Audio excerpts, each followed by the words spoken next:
Hi எல்லாருக்கும் வணக்கம்.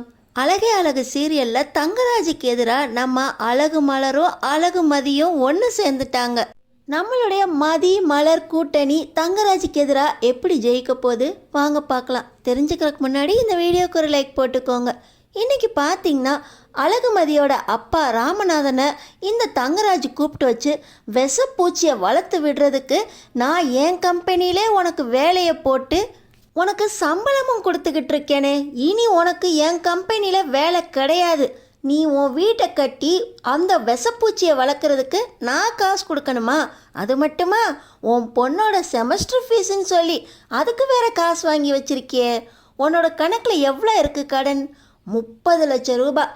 இன்னும் 2 வாரத்தில் 30 லட்சம் ரூபாயை கட்டல, அப்புறம் வச்சுக்கிறேன்டா ஒன்றா அப்படின்னு ராமநாதனை கேட்க, இப்போ ராமநாதன் சார் என்னை வேலையை விட்டுன்னு தூக்கிட்டீங்க, 30 லட்ச ரூபாய் 2 வாரத்தில் என்னால் எப்படி சார் கொண்டு வர முடியும் அப்படின்னு தங்கராஜோட காலிலே விழ, அதான் விஷப்பூச்சி ஒன்றை பெற்று வச்சிருக்கே, போய் வீடியோ எடுத்து சம்பாதிச்சிட்டு வா அப்படின்னு இந்த தங்கராஜ் சுரேஷோட சேர்ந்துக்கிட்டு ராமநாதன் காலில் விழுந்திருக்காரு அப்படின்னு கூட பார்க்காம மிரட்டி அமுச்சு விட்டுறாரு.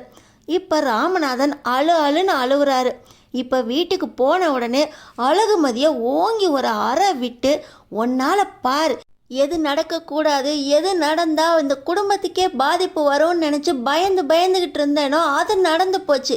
என் வேலை போச்சு, இந்த வீடு போச்சு, என் பொண்ணோட படிப்பு போச்சு, 2 பொண்ணுங்களோட வாழ்க்கைக்காக நான் நடுத்தெருவில் நிற்க வேண்டி இருக்கு. எல்லாத்துக்கும் காரணம் நீ தான். உன்னை தலைப்பாடாக அடிச்சுக்கிட்டேன். பெரிய மனுஷங்களோட சண்டை போடாத, அவங்க விஷயத்தில் தலையிடாத அப்படின்னு நீ வீடியோ எடுத்து அதை அப்லோட் பண்ணதோடு இல்லாமல் அதை எடுக்கிறதுக்கே பெரும்பாடாகி போச்சு. இப்போ என்னன்னா அந்த எஸ்ஐக்கு வேலை போகிற அளவுக்கு மறுபடியும் என்ன வீடியோவை போட்டு வச்சு இப்போ பாரு என் வேலை போச்சு. அது மட்டுமா, இந்த வீட்டுக்காக நான் வாங்கின 30 லட்சம் ரூபாய் கடனை 2 வாரத்தில் திருப்பி கொடுக்க சொல்லியிருக்காரு. உன்னோட டெம்ப்ரரி வேலையை வச்சுக்கிட்டு என்ன பண்ணுறது? என் பொண்ணோட வாழ்க்கை போச்சு, எல்லாத்துக்கும் காரணம் நீ தான் அப்படின்னு இப்போ மதியை போட்டு அவங்க அப்பா அந்த திட்டுறாரு. அந்த நேரத்தில் மதியோட அப்பாவுக்கு ஹார்ட் அட்டாக்கும் வந்துடுது.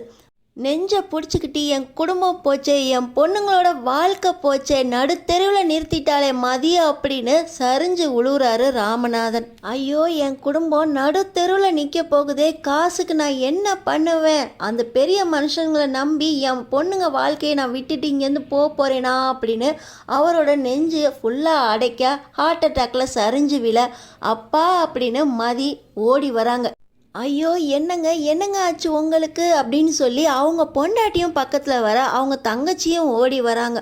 அப்பான்னு ஓடி வந்த மதிக்கிட்ட, நீ என் பக்கத்தில் வராத, என்னை என் குடும்பத்தையும் நடுத்தெருவில் நிறுத்திட்டீலடி, 30 லட்சம் ரூபாய் பணத்துக்கு நான் எங்கே போவேன்? நெஞ்சு வேற வலிக்குதே, என் குடும்பத்தை நடுத்தெருவில் நிறுத்திட்டியே, அவங்க விஷயத்தில் தலையிடாதன்னு சொன்னேனே அப்படின்னு புலம்பிக்கிட்டே மயக்கமாயிடுறாரு. மதிக்கு என்ன பண்ணுறதுனே தெரியல. அப்பா கண்டிப்பாக நான் உங்களை காப்பாற்றிடுவேன்ப்பா அப்படின்னு மதி ஆம்புலன்ஸுக்கு கால் பண்ண, உங்கள் அப்பாவுக்கு ஹார்ட் அட்டாக் அப்படின்னு சொல்லி ஹாஸ்பிட்டலில் இதுக்கு கண்டிப்பாக சர்ஜரி பண்ணியே ஆகணும், நீங்கள் முதல்ல அட்வான்ஸ் பணத்தை கட்டிட்டு வாங்க அப்படின்னு சொல்லிடுறாங்க. நம்ம மதிக்கு இப்போ பண குடைச்சல் ஆகி போயிடுது. ஏற்கனவே தங்கராஜ் 2 வாரத்தில் 30 லட்சம் ரூபாய் கட்டணும்னு சொல்லியிருக்காரு.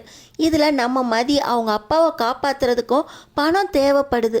இன்னொரு பக்கம் பார்த்தீங்கன்னா மலர் ரொம்ப வாய் பேசுகிறாடா உன் பொண்டாட்டி, ஏற்கனவே நீங்கள் காதலிச்சு கல்யாணம் பண்ணிட்டு வந்தப்ப என் புள்ளதானா, வெளியே போகக்கூடாதா அப்படின்னு சொல்லி உங்களை வீட்டுக்குள்ளே சேர்த்தது ஏன் தப்பு. ஒன்று, இந்த வீட்டில் நான் சொல்கிறத கேட்டு இருக்கிறதுனா இருங்க, தம்பி தங்கச்சி வாழ்க்கையை பார்க்க வேண்டியது மூத்த பிள்ளையோட கடமை தானே. இதுக்கென்னமோ மலர் ரொம்ப தான் பேசுது, நீயும் வாய் பேசாமல் இருக்க. வெளியே போகணும், தனி கொடுத்தனம் போகணுன்னு ஆசை இருந்துச்சுன்னா வெளியே போயிடுங்க, சும்மா இங்கே இருந்துக்கிட்டு எங்கே இது பண்ணிகிட்டு இருக்காதீங்க அப்படின்னு இங்கே அவங்க அப்பா பேச, பாக்கியராஜ் மலர் ஏதோ தெரியாமல் பேசிட்டாப்பா, அவளுக்கு பதிலாக நான் மன்னிப்பு கேட்டுக்கிறேன் அப்படின்னு சொல்லி இவர் கல்யாண செலவு எல்லாத்தையுமே பாக்கியராஜ் ஏற்றுக்கிட்டாரு. ஆனாலும் மலர் தனக்காக தான் பேசினா அப்படின்னு ஃப்ரெண்டுக்கிட்ட புலம்புற பாக்கியராஜ் தான் பொண்டாட்டி மேலே இருக்க பாசத்தில் மலர்கிட்ட பேசணுங்கிறதுக்காக ஃபோன் பண்ணுறாங்க. ஆனால் மலர், நான் உங்களுக்காக தான் பேசினேன். நீங்கள் எப்படி சமாளிக்க போகிறீங்கன்னு தான் நான் யோசிச்சுக்கிட்டு இருக்கேன். இப்போ கூட உங்கள் தங்கச்சிக்கிட்ட உங்களுக்காக தான் புலம்பிக்கிட்டு இருந்தேன். ஆனால் என்னை பற்றி யோசிக்காமல் நீங்கள் எனக்காக மன்னிப்பு கேட்குறேன் அப்படிங்கிற பேரில் மறுபடியும் குடும்ப சுமையை உங்கள் தலைமையில் ஏற்றிக்கிட்டீங்க. அப்படி நம்ம என்ன தான் தப்பு பண்ணோம்? நான் உங்கள் ஃபோனை எடுக்க மாட்டேன், உங்கள் கூட பேசவும் மாட்டேன் அப்படின்னு சொல்லி மலர் வைராக்கியமாக இங்கே பாக்கியராஜ் கூட பேச மாட்டேங்கிறாங்க. அது வரைக்கும் பொறுமையாக இருந்த பாக்கியராஜ், ஐயோ மலரும் நம்ம கூட பேசலையா, வீட்டில் ஆதரவுக்குன்னு நம்ம கூட பேசிக்கிட்டு இருந்தது மலர் மட்டும்தான், அவளையும் நம்ம இழந்துட போகிறோமோ அப்படின்னு வீட்டுக்கு வந்த உடனே துடிச்சு, மலர் என்னை மன்னிச்சிரு மலர், நீ எனக்காக தான் பேசினேன்னு எனக்கு தெரியும். ஆனால் எங்கள் அப்பா வார்த்தையை என்னால் மீற முடியாது. இந்த குடும்பம் எனக்கு முக்கியம். தனியாக போகணுங்கிற எண்ணமே எனக்கு கிடையாது. நீ பேசுகிறதெல்லாம் நியாயமாக எனக்கு சாதகமாக தான் இருக்குன்னு தெரியும். ஆனாலும் எங்கள் அப்பாவை மீறி பேச முடியாதனால இப்போ சுரேஷும் வேலைக்கு போகல. அதனால் இந்த கல்யாணம் என் தலையில் விழுந்துருச்சு. எப்படியாவது நான் சமாளிச்சிருவோம் மலர், என்னை மன்னிச்சிரு மலர், நீயும் பேசாட்டினா இந்த வீட்டில் எனக்குன்னு ஆதரவாக யாருமே இல்லை மலர் அப்படின்னு பேச மலர் பாக்கியராஜோட கட்டி பிடிச்சிடுறாங்க. உங்களோட நிலைமை எனக்கு தெரியுது, ஆனால் நீங்கள் எதிர்த்து பேச மாட்டீங்களே, உங்களுக்கு ஆதரவாக நான் எப்பவும் இருப்பேன் பாக்கியராஜ் அப்படின்னு சொல்லி 2 பேரும் ஒன்றா சேர்ந்துடுறாங்க. ஆனால் பார்த்தீங்கன்னா இந்த வீட்டுக்கு வெள்ளை அடிக்கணும், நீங்கள் தான் 2 பேரும் சேர்ந்து போய் ஊரில் இருக்கவங்க எல்லாத்துக்கும் கல்யாண பத்திரிக்கை கொடுக்கணும் அப்படின்னு சொல்ல ரேவதி சொல்லியிருக்காங்க. அவங்க 2 பேருமே எல்லாருக்கும் கொடுக்க முடியாது அப்படின்னு சொல்ல சுரேஷும் நீயும் போய் கொடுத்துருங்க அப்படின்னு சொல்லிடுறாங்க. ஆனால் பார்த்தீங்கன்னா ஃபங்க்ஷன் 2 வாரத்துலங்கிறதுனால வீட்டுக்கு வெள்ளை அடிக்கிற செலவுல இருந்து இப்போ கல்யாண செலவு ஆரம்பிக்குது. வீட்டுக்கு வெள்ளை அடிக்கிறதுக்கு எப்படி இருந்தாலும் 1,00,000 ரூபாய்க்கு மேலே தான் ஆகும். இந்த பணத்துக்கு என்ன பண்ணுறது அப்படின்னு இப்போ யோசிச்சுக்கிட்டு இருக்கும்போது மலரு அப்படின்னு பாக்கியராஜ் மறுபடியும் மலர்கிட்டேயே போக, தெரியுங்க தெரியும், காசு இல்லாட்டினா நீங்கள் என்கிட்ட தான் புலம்புங்கன்னு தெரியும், கல்யாணத்துக்கு காசு வேணும், இங்கே காசு இல்லை, அந்த காசு இல்லை அப்படின்னு என்கிட்ட புலம்பக்கூடாதுன்னு சொல்லியிருக்கேனா இல்லையா அப்படின்னு சொல்ல, இல்லை மலரு, உன் பேரில் தானே அந்த வீடு இருக்குது, அந்த வீட்டை வேணால் அடமானம் வச்சுக்குவோம், அதுலேருந்து வர காசை வச்சு இப்போ வேலையை ஆரம்பிப்போம், அதுக்கப்புறம் நான் வேறு எங்கேயாவது காசு ரெடி பண்ணி அந்த வீட்டை மீட்டு தந்துடுறேன் மலரு அப்படின்னு சொல்ல, சரி வாங்க பேங்க்குக்கே போவோம் அப்படின்னு இவங்களும் போயிடுறாங்க. இப்போ பார்த்தீங்கன்னா அப்பாவோட மருத்துவ செலவுக்காக மருத்துவ காப்பீடு பண்ணியிருக்காங்க மதி. அதனால் அவங்க அந்த காசை எடுக்கிறதுக்காக பேங்க்குக்கு வராங்க. இன்னொரு பக்கம் வீட்டை அடமானம் வைக்கிறதுக்காக மலரும் வராங்க. வந்த மலர் அங்கே மதி அழுவுறத பார்த்துடுறாங்க. இந்த பொண்ணு அன்னைக்கு ரேவதி அறிமுகம் செஞ்ச பொண்ணாச்சே, சுரேஷுக்கு எதிராக வீடியோ போட்ட பொண்ணு மதி, அழகு மதி தானே, இந்த பொண்ணு ஏன் அழுதுகிட்டு இருக்கு, மறுபடியும் இந்த பொண்ணுனால தான் சுரேஷ் வேலை போச்சுன்னு சொன்னிச்சு, இப்போ இந்த பொண்ணுக்கிட்ட போய் என்ன ப்ராப்ளம்னு கேட்போமா அப்படின்னு நம்ம மலர் மதி பக்கத்தில் போகிறாங்க. மதிக்கிட்ட உங்களை பற்றி எனக்கு தெரியும், உங்கள் பேர் அழகுமதி தானே அப்படின்னு சொல்ல, ஆமாங்க எப்படி தெரியும் அப்படின்னு கேட்க, உங்கள் வீடியோவால் தான் என்னோட மச்சின சுரேஷுக்கு வேலை போச்சு அப்படின்னு எனக்கு தெரியுமே அப்படின்னு சொல்ல, ஓ எஸ்ஐயோட மதினியா நீங்கள் அப்படின்னு கேட்க, ஆமாம் நீங்கள் வீடியோ போட்டிங்கன்னு சொன்னாங்க அப்படின்னு சொல்ல, அந்த எஸ்ஐயை பற்றி பேசாதீங்க, அந்த எஸ்ஐயால் தான் என் வாழ்க்கையே போச்சு, இதோ எங்கள் அப்பா உயிர் போக போகுது, பணத்துக்காக நான் அலைஞ்சிக்கிட்டு இருக்கேன், திரும்ப திரும்ப அவன் பேரை சொல்லி என் கண்ணு முன்னாடி வராதிங்க, அவனை நான் சும்மா விட மாட்டேன், அவன் செஞ்ச வேலைக்கு அவன் கண்டிப்பாக தண்டனை அனுபவிப்பான் அப்படின்னு சொல்ல, என்ன ஆச்சு மறுபடியும் சுரேஷ் உன்னை வந்து மிரட்டினாரா, எதுவும் பண்ணிட்டாரா அப்படின்னு கேட்க, என்ன அவர் பண்ணலை, என்ன பண்ணலைன்னு கேளுங்க மலர், அவரும் அவரோட அக்கா வீட்டுக்காரும் ஒன்று சேர்ந்துக்கிட்டு என் குடும்பத்தையே நாசம் பண்ணிட்டாங்க, எங்கள் அப்பா உயிருக்கு போராடிக்கிட்டு இருக்காரு ஆஸ்பத்திரியில், அவருக்கு ஆப்ரேஷன் பண்ணுன்னா பணம் வேணும்னு சொல்கிறாங்க, இதோ பணத்துக்காக தான் நான் அலைஞ்சிக்கிட்டு இருக்கேன் அப்படின்னு சொல்ல,